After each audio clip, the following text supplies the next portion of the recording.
Cette émission vous est offerte par le cabinet OCBG, l'ORTB, la BRVM et BGFI Banque.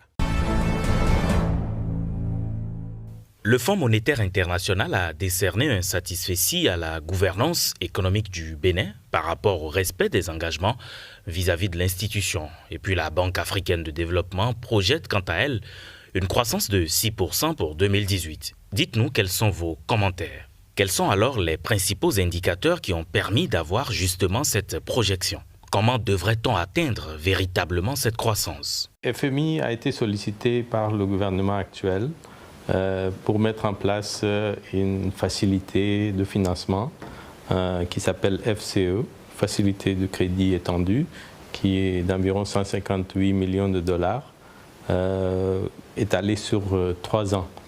Et cette facilité a été donc octroyée pour faire face aux difficultés liées à la dégradation de la situation dans la sous-région, notamment à cause des problèmes économiques au Nigeria suite à la baisse du prix du pétrole.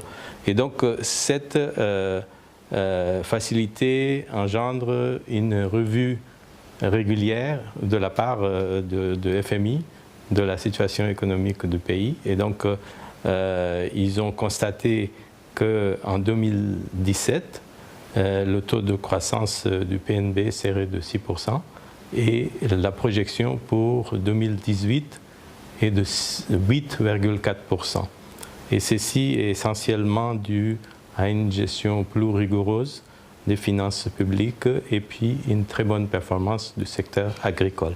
Il y a eu un certain nombre d'éléments positifs dans l'économie du Bénin, surtout les exportations.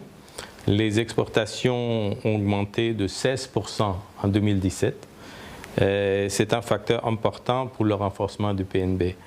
Et la bonne performance de la filière coton et une amélioration qui est constatée dans le secteur de la production et exportation des noix de cajou. Donc les recettes d'État ont connu aussi une forte augmentation de 21%.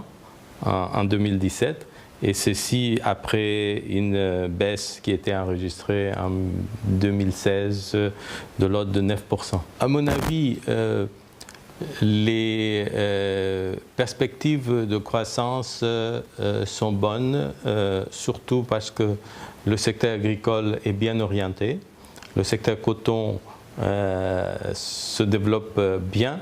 Le niveau de production donne quand même beaucoup d'espoir que ceci serait maintenu en 2018, 2019 et 2020. L'autre partie de la croissance viendrait des nouveaux programmes que le gouvernement a lancés dans le cadre de PAG, le programme d'action du gouvernement, qui comporte plusieurs volets d'infrastructures, de développement de tourisme. Ce sont les projets qui vont apporter l'emploi et l'arrivée des nouveaux investissements et la création de nouvelles entreprises et qui pourront générer la croissance que nous espérons.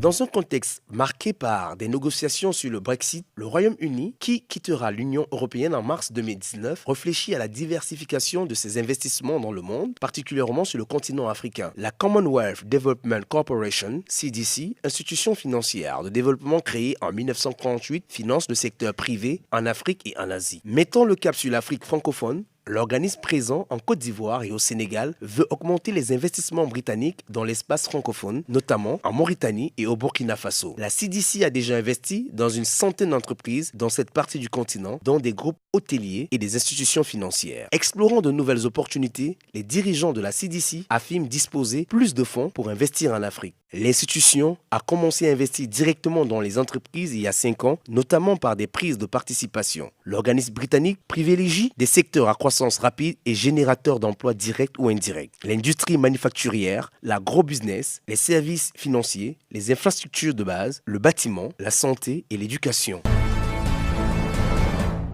Le Maroc abritera les 22 et 23 février prochains la 4e édition de l'African Digital Summit. Il est attendu à cette édition continentale 1300 professionnels du digital et une quarantaine de speakers de haut niveau originaires d'une vingtaine de pays d'Afrique.